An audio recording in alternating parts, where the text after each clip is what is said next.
So sanctification is a lifetime process. It will take place till the death of the believer. మేము పరిశుద్ధులం we are the Holi people అంటే లాభం లేదు. Every day you have some problems regarding the sin.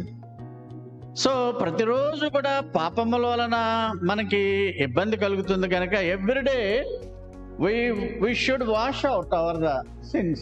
పాపములను మనము కడుక్కోవాలి రక్తంలో, యేసు రక్తంలో. పాపపు ఒప్పుదల యేసు దగ్గర ఒప్పుకోవాలి. క్రీస్తును విశ్వసించడం మానకూడదు. చివరి వరకు కూడా దేవునికి విధేయత చూపించటం. Thursday I was mentioning about the discipleships. All believers will not become disciples of Jesus. అందరు విశ్వాసులు యేసు యొక్క శిష్యులు అయిపోరు. Those believers who do the will of the God, they will become